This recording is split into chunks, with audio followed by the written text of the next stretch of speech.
Salut tout le monde, bienvenue à la chapelle en ligne. Ça fait longtemps qu'on ne s'est pas vu. Quoi de neuf la chapelle? OK, réponds dans les commentaires, je sais pas. Le titre de mon message aujourd'hui, c'est « Fais de la place pour le miraculeux ». Quand j'étais plus jeune, je recevais de la famille chez moi de temps en temps, particulièrement ma famille de Boston, okay? De Boston pour tous les Européens. Et j'ai une très grande famille, okay? J'ai des oncles, j'ai des tantes, pas des oncles, des cousins, des neveux, des faux oncles, des fausses tantes, des faux cousins, des faux neveux. Il y en a, vous savez de quoi je parle. Bref, tout le monde fait partie de la famille. Et on les recevait à la maison et c'était toujours un grand groupe de personnes. Et étonnamment, ma mère ne s'assurait jamais de savoir si on avait assez de place à la maison pour la famille. Okay? Dès qu'il y avait du plancher, il y avait de la place. Pas besoin de compter le nombre de chambres.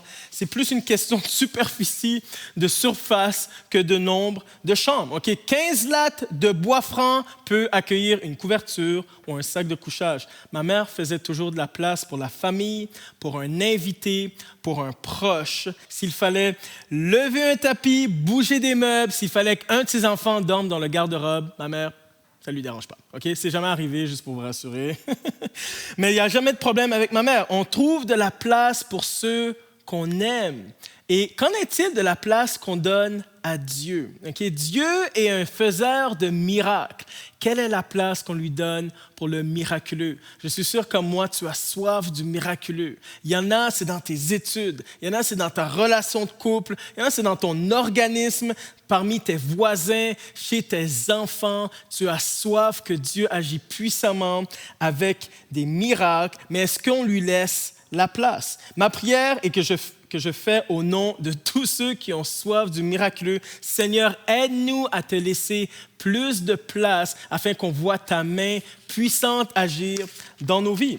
Pour ce faire, on va regarder à l'histoire de cette femme sunamite qui traverse une crise financière. Okay? Elle a une dette qui a le potentiel de lui faire perdre ses enfants aux mains de ses créanciers, mais le prophète Élisée intervient et il y a un miracle qui se produit dans sa vie. On va voir les différentes manières comment elle a laissé place au miraculeux dans sa vie. On va lire dans 2 Rois 4, 1 à 7. Et ça va comme suit. La veuve d'un disciple des prophètes implora Élisée en ces termes. « Ton serviteur, mon mari, est mort. Tu sais combien il craignait l'Éternel. Or, voilà que l'homme qui lui avait prêté de l'argent veut prendre mes 2 enfants et en faire des esclaves. » Élisée lui demanda, « Que puis-je faire pour toi? Dis-moi ce que tu as dans ta maison. » Elle répondit, « Je n'ai plus rien d'autre chez moi qu'un flacon d'huile. » Il dit alors, « Va donc emprunter chez tous tes voisins autant de récipients vides que tu pourras. Puis tu rentreras chez toi, tu fermeras la porte sur toi et sur tes fils. Tu verseras de l'huile dans tous ces récipients et tu les mettras de côté à mesure qu'ils seront pleins. » La femme le quitta et fit ce qu'il lui avait dit. Elle ferma la porte sur elle et sur ses fils. Ceux-ci lui présentaient les récipients et elle les remplissait. Lorsqu'ils furent tous pleins, elle dit à l'un de ses fils, « Passe-moi encore un récipient. » Mais il lui répondit, « Il n'y en a plus. » Au même moment, l'huile s'arrêta de couler. Elle alla le raconter à l'homme de Dieu qui lui dit, « Va vendre cette huile, tu pourras rembourser ta dette et vivre, toi et tes fils, avec ce qui te restera. » C'est quand même une histoire incroyable. Juste pour vous mettre en contexte, ce n'était pas rare pour quelqu'un du Moyen-Orient d'être endetté, car l'environnement ne favorise pas les récoltes, donc il y avait souvent des emprunts d'argent.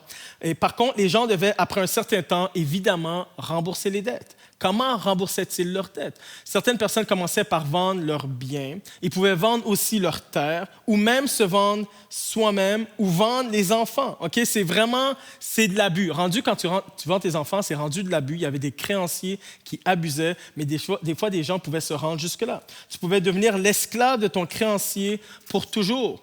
Il y avait la loi qui disait qu'un esclave restait esclave de son maître pour 6 ans et après, la 7e année, était libéré. Mais étant donné qu'une personne est esclave et n'a plus de terre à retourner parce qu'elle a vendu ses terres, elle a vendu tous ses biens, elle pouvait rester esclave pour toujours de son créancier. Et il était hors de question que cette femme traverse cette situation. Elle voulait en aucun cas que ses enfants deviennent esclaves de ses créanciers. Elle voulait en aucun cas passer par là pour rembourser rembourser sa dette. Alors la femme sunamite du texte essaye désespérément de ne pas se retrouver dans cette situation en demandant de l'aide au prophète Élisée, qui est le leader de la communauté des prophètes dont lequel son mari faisait partie. Donc un prophète de l'Éternel, à sa plus simple expression dans l'Ancien Testament, une personne qui était un porte-parole de Dieu. Et la communauté des prophètes étaient des gens qui apprenaient à discerner la voix de Dieu pour exercer un ministère prophétique. Et Dieu utilise Élisée pour opérer un miracle dans la vie de cette femme qui lui permet non seulement de rembourser sa dette, mais de bien vivre par la suite. Ce qui est intéressant, c'est que le miracle qui a pris place n'était pas instantané. Élisée a donné des instructions à cette femme qui lui a permis de faire de la place au miraculeux. Et c'est ces instructions-là que j'aimerais qu'on voit ensemble afin que nous, on fasse place au miraculeux. La première instruction, c'est « Regarde ce qu'il y a dans ta maison ». Lorsque la femme demande à Élisée de l'aide, Élisée lui demanda « Que puis-je faire pour toi ?» Personnellement, si je me mets à la place de cette femme et qu'Élisée me dit « Qu'est-ce que je peux faire pour toi ?» Instantanément, je ressens la pression qui commence à tomber. Okay? Je commence à la pression qui s'enlève de mes épaules, j'ai un petit soupir de soulagement, je commence déjà à imaginer comment la situation peut se régler. Okay? Élisée, peut-être va faire un virement Interac, peut-être qu'il va m'écrire un chèque, peut-être qu'il va appeler l'agence de recouvrement et payer ma dette. Je ne voudrais surtout pas vendre la peau de l'ours avant de l'avoir tué, mais la conversation semble bien aller. Mais après avoir posé la question, Élisée pose une autre question. Dis-moi ce que tu as dans ta maison. Et la femme répond, je n'ai plus rien d'autre chez moi, juste un flacon d'huile. Imagine la femme maintenant à ce moment-ci de la conversation. Okay? Moi, je m'imagine à sa place. OK, je suis pauvre. Okay? Qu'est-ce que tu veux que je te dise? Là? Tu me dis qu'est-ce que j'ai dans ma maison. Je viens de te dire que je viens de voir. J'ai rien. Tu connais la situation au Moyen-Orient. On vend nos trucs. Okay? J'ai juste un flacon d'huile qui traîne. J'imagine les pensées. Est-ce que tu vas venir en aide ou pas? Pourquoi tu me poses la question? J'imagine beaucoup d'entre nous, on s'impatiente face à ce genre de situation, même lorsque c'est nous qui avons besoin d'aide. Et on voit le nuage du virement Interac disparaître, mais en lisant l'histoire au complet, c'est avec le flacon d'huile qu'Élisée fait le miracle. Le flacon d'huile symbolise la chose que tu négliges, la chose pour laquelle tu n'accordes pas d'importance, la chose que tu passes par-dessus. Ça peut être une situation, ça peut être une chose, ça peut être une personne. Peu importe ce que l'huile symbolise pour toi, comment tu peux l'appliquer dans ta vie, c'est en plein ça que Dieu désire que tu lui confies afin qu'il opère le miracle dans ta vie. Dieu veut que tu fasses de la place pour le miraculeux en changeant de mentalité, en changeant ton regard dans ce que tu possèdes chez toi.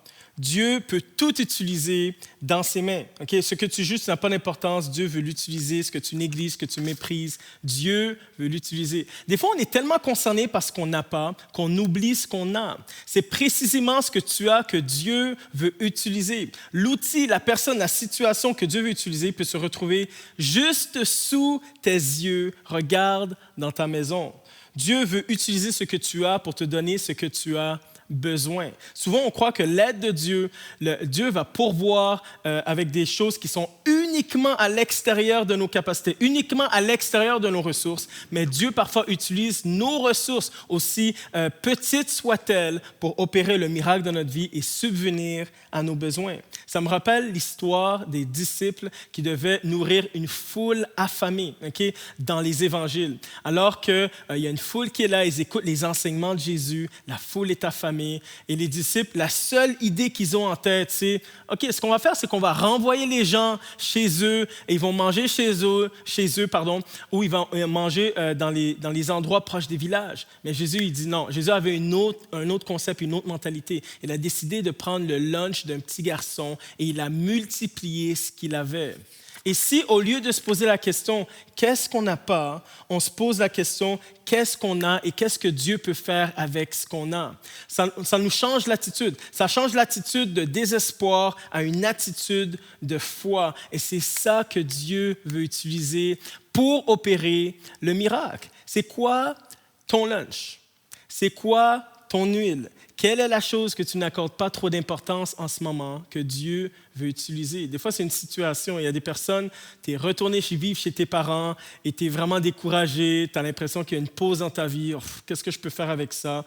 Dieu veut que tu lui confies. Il y en a, tu as juste ton secondaire. Tu n'as pas été au cégep, tu n'as pas de diplôme universitaire. Qu'est-ce que je peux faire avec ça? Tu as des ambitions de carrière et Dieu veut que tu lui confies. Il y en a, tu n'es pas assez mobile. Tu aimerais ça peut-être faire quelque chose au niveau physique, sportif ou juste faire des rénaux chez toi. Dieu veut que tu lui confies. Il y en a, tu n'as pas beaucoup d'argent, mais tu aimerais ça un jour acheter une maison, acheter une voiture. Dieu veut que tu lui confies. Il y en a, ton couple est en médiation présentement et tu aimerais tellement ça, faire des choses en couple. Tu as une vision de ton couple, de faire des choses ensemble, romantiques. Dieu veut que tu le confies. Il y en a, tu n'as pas beaucoup d'employés en ce moment et que ton entreprise, tu espères que ton entreprise puisse grossir. Dieu veut que tu lui confies.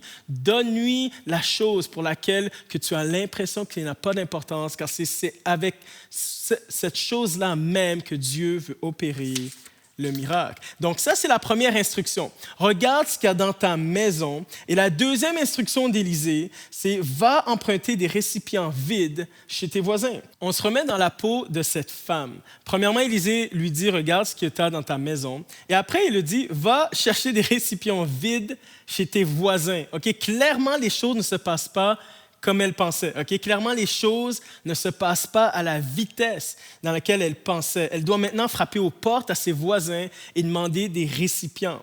Parfois, les ressources que Dieu utilise pour le miraculeux se trouvent dans ta maison et dans celle des autres. L'aide de Dieu se manifeste aussi lorsque tu demandes toi-même de l'aide. Il y en a, c'est pas facile pour toi. Okay? Juste d'entendre ça, demander de l'aide, tu es comme « Oh, je déteste faire ça. Jamais tu m'aurais vu frapper aux portes. » Il y en a, tu veux tellement garder ta situation privée, tu as peur d'exposer ta réalité que tu ne veux pas aller frapper aux portes. Il y en a, tu es quelqu'un qui aime se débrouiller seul. Tu n'aimes pas dépendre des autres. Je ne dis pas que dépendre des autres, c'est une bonne chose, mais tu n'aimes vraiment pas. Tu dépends uniquement de toi. Okay? Je vais trouver une manière. Même quand tu ne trouves pas la solution à ton problème, tu t'obstines à dire, je vais trouver la solution à mon problème. Mais parfois, tu as besoin de l'aide. Et c'est au travers de l'aide des autres que Dieu peut opérer le miraculeux. Dieu ne prône pas l'individualisme, mais c'est un Dieu qui prône l'aspect et les relations communautaire. La femme sunamite a demandé de l'aide au prophète Élisée, qui était le leader de la communauté des prophètes. La femme sunamite a frappé aux portes de ses voisins, les gens qui font partie de sa communauté. Alors qu'il y a de l'entraide, alors qu'il y a du support, Dieu utilise la communauté pour opérer des miracles. Quelles sont les portes auxquelles Dieu t'appelle à aller frapper? Et chose intéressante, Élisée n'a jamais dit à la femme sunamite le nombre de récipients à prendre. Okay? Moi, à sa place, j'aurais détesté ça. Je me rappelle, au tout début de mon mariage, ma femme me faisait des listes d'épicerie pour aller acheter des trucs. Et sa liste d'épicerie ressemblait à ça. Okay? Prends des œufs, beurre d'ara, fruits, crème, chantilly. Je détestais ces listes d'épicerie. Je suis quelqu'un d'extrêmement précis dans ma vie. Okay? Je veux savoir, okay, est-ce que c'est du beurre d'arachide ou pas? Okay? Est-ce que c'est un gros pot ou un petit pot? Est-ce que c'est du Kraft ou du naturel? Okay? Des œufs, tu en veux combien? Des fruits, quelle sorte? Crème fraîche ou crème à fouetter? Okay? Chantilly, ça c'est les Français, ils aiment ça dire ça. C'est quoi? Okay, tu finis par découvrir, c'est la crème la crème fouettée. Donc, je détestais ça, je m'arrachais les cheveux. D'ailleurs, c'est pour ça que j'ai plus de cheveux.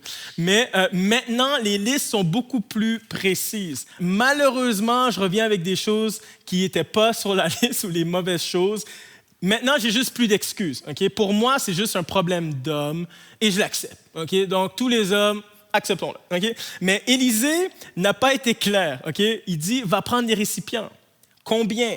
Quelle grosseur? Aucune idée. Dieu voulait, par l'entremise du prophète Élisée, mettre en lumière la foi de cette femme. Okay? Si c'était toi, combien de récipients aurais-tu pris? Okay? Quelles sont tes attentes vis-à-vis de Dieu? Lorsque tu lis la Bible, lorsque tu lis les promesses de Dieu, quelles sont tes attentes? Est-ce que tu t'attends à ce que Dieu fasse quelque chose d'extraordinaire? Est-ce que tu t'attends à ce que Dieu fasse quelque chose, d'inimaginable? Est-ce que tu t'attends à ce que Dieu dépasse ton entendement? ou tu t'attends à ce que Dieu fasse quelque chose d'ordinaire. Ça se reflète dans le nombre de récipients que cette femme va chercher. Ta foi agit comme les récipients. Plus grande est ta foi, plus de place tu donnes au miraculeux. Okay? Et je ne veux pas qu'on tombe dans le complexe de la foi. Lui a plus de foi que moi, parce que le plus important est toujours l'objet de ta foi, mais certainement, qu'on lit les évangiles, qu'on lit la Bible d'un bout à l'autre, la foi a une incidence capitale sur la place que tu laisses au miraculeux. Un lépreux a été guéri parce qu'il voulait être pur.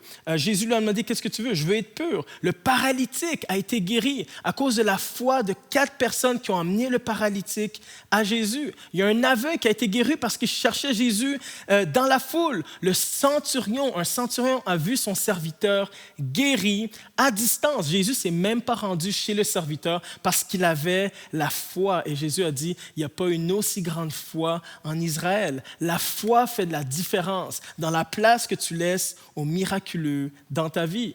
Quel est ton état de foi en ce moment? Les récipients se sont arrêtés avant que l'huile arrête de couler. La femme demandait un autre récipient à ses enfants, mais il n'y en avait plus. Et c'est à ce moment-là que l'huile a arrêté de couler. Dieu a un réservoir de miracles au ciel avec un robinet qui reste ouvert en permanence. La question est, est-ce que ta foi est prête à recevoir ce que Dieu en réserve pour toi? Dieu n'est jamais à court de ressources. Notre foi ne dépassera jamais les ressources de Dieu. Est-ce qu'on s'attend à lui? Est-ce qu'on s'attend à ce que Dieu fasse des choses folles dans notre vie? Je veux te challenger à commencer à prier pour les gens malades. Je veux te challenger à commencer à prier pour les portes qui sont bloquées depuis des années dans ta vie. Je veux te défier à commencer à appeler des choses à exister, des choses qui n'existent pas, tu les appelles à l'existence. Je veux te défier à commencer à prier pour des personnes qui sont loin de Dieu, que tu aimerais qu'ils viennent à Dieu. Exerce ta foi et, j'aimerais dire vraiment d'un cœur pastoral, laisse la volonté de Dieu s'accomplir. J'ai trop vu de personnes prier des choses en espérant que ce qu'ils pensent s'accomplisse. Okay? Quand tu désires ce que tu penses s'accomplisse, ça c'est de la folie. Okay? La foi, c'est d'espérer que les choses que Dieu déclare s'accomplissent. Alors, on prie, on souhaite des choses. Oui, Dieu fait des choses inimaginables au-delà de ce que nous pensons. Et parfois, on n'est même pas sûr dans ce qu'on prie, de est-ce que c'est vraiment la volonté de Dieu ou pas. Il y a toute cette nuance-là, mais l'attente intérieure, c'est Seigneur, que ta volonté soit faite et Dieu va opérer le miracle dans ta vie. Première instruction, regarde ce qu'il y a dans ta maison. Deuxième instruction, va chercher des récipients vides. Et la troisième instruction, verse ton huile dans tous les récipients. Même si la femme n'avait pas grand-chose, l'huile était quand même tout ce qu'elle avait. Okay? L'huile était indispensable en cuisine, dans les soins de corps. D'autres fois utilisée pour se parfumer, pour les lampes, utilisée pour du combustible. Ce n'est pas pour rien que c'était la dernière chose que cette femme avait. Certainement, elle ne pouvait pas imaginer comment Dieu pouvait utiliser ce qu'elle avait pour opérer le miracle, mais ça reste néanmoins que c'était quand même quelque chose de précieux chez elle. Elle a peut-être tout vendu le reste, mais elle a dit, OK, je vais garder l'huile quand même, parce qu'il me reste, j'aimerais bien faire de la nourriture avec. C'est tout ce qu'elle avait. C'est pour toi peut-être le dernier montant d'argent, c'est ton énergie, c'est tes économies, c'est la dernière opportunité.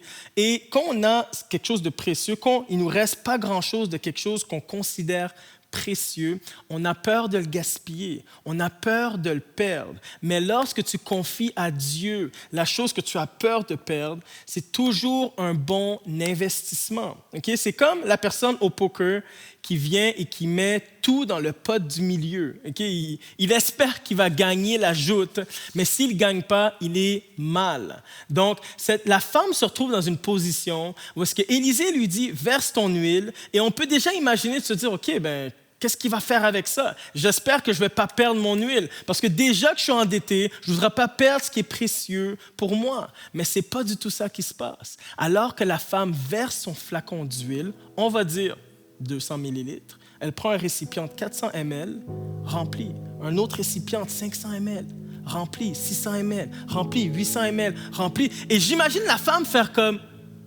mais qu'est-ce qui se passe? D'où est-ce que l'huile peut couler. Je ne comprends pas. D'où vient la provision? Mais malgré son questionnement, Dieu opère le miracle dans sa vie. Parfois, on ne fait pas de la place au miraculeux, car on ne sait pas d'où va venir la provision et on est lié par la peur du manque. J'ai parlé à quelqu'un dernièrement à la chapelle Gatineau, dans notre église, et on a eu une discussion et il m'a dit « Wow, c'était tellement dur pendant un mois, parce qu'il devait payer et les taxes municipales et les taxes de bienvenue. Okay? Pour toute personne qui habite au Québec, lorsque tu achètes une propriété, tu as ce qu'on appelle les taxes de bienvenue et tu as les taxes municipales. Donc, ça monte quand même à des milliers de dollars. Et il m'a dit ceci, il m'a dit, je vais être bien franc avec toi, pasteur, j'ai hésité à donner ma dîme, j'ai hésité à le faire, j'ai eu peur de manquer dans ce mois-ci, mais il a dit, j'ai décidé de le faire quand même. J'ai décidé de confier ma dîme à Dieu. Et dans les prochains jours qui ont suivi, il reçoit un courriel disant qu'il y a eu un recours collectif pour les propriétaires de sa marque de voiture pendant de telle année à telle année et qu'il allait recevoir un montant d'argent. Mais non. Ma réaction a été de lui dire, lorsque tu as pris le dernier sou de ton fond de tiroir, les tiroirs de Dieu sont encore pleines. Dieu ne manque pas de ressources. À Dieu appartient l'or et l'argent et Dieu peut puiser de l'argent de n'importe quel tiroir dans le monde entier. C'est-à-dire que Dieu a un compte dans le monde entier. S'il peut tirer le tiroir d'un recours collectif, de la banque, d'une remise en argent, d'une rétroaction à ton travail, Dieu peut le faire car il est Dieu. Tu peux être assuré que ton sacrifice sera toujours plus petit que la récolte, que ça soit sur cette terre ou dans l'éternité, ton investissement est garanti. Le taux d'intérêt avec Dieu est toujours très haut, plus haut que ton REER, plus haut que ton CELI, plus haut que la crypto, plus haut que la bourse.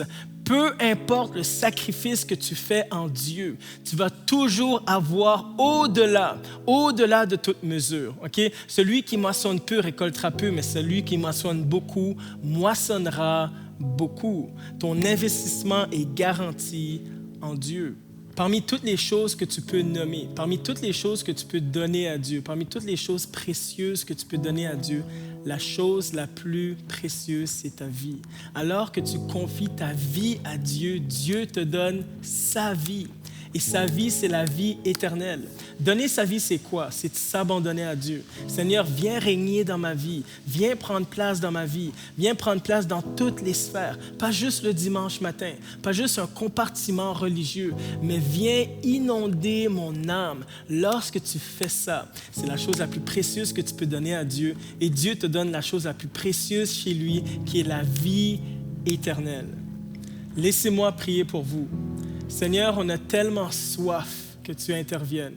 Seigneur, on a tellement soif que tu fasses des miracles dans notre vie. Seigneur, on ne veut pas être de ceux qui sont à la poursuite des miracles. On veut être à la poursuite de toi. On veut être à la poursuite de Jésus-Christ. Mais on sait aussi que tu es le Dieu des miracles et on ne veut rien rater de ce que tu as pour nous. Je prie que tu puisses susciter la foi chez tous ceux qui écoutent, Seigneur, ce message. Je prie pour la personne qui avait une foi qui était morte, qu'elle revienne à la vie. Je prie pour celle qui avait une petite foi, que tu agrandisses sa foi. Je prie, Seigneur, pour des témoignages vivants dans les prochaines semaines, des courriels qui soient écrits, Seigneur, qu'on entende parler de toi. Seigneur, je prie pour qu'il y ait des personnes qui soient ouvertes même à partager ce qu'ils vivent autour d'eux afin qu'ils puissent témoigner de toi et que les gens puissent apprendre à te connaître, Seigneur. Tu n'es pas un Dieu qui est sourd et muet. Tu es un Dieu qui désire intervenir avec puissance dans nos vies. Fais-le, Seigneur Jésus. On t'implore, on te prie au nom du Seigneur Jésus. Amen. La chapelle est là pour t'accompagner dans ton cheminement spirituel. On a tout plein de ressources disponibles pour toi sur notre site web, sur notre application. Merci d'avoir été là, tout le monde. Ciao, ciao, tout le monde.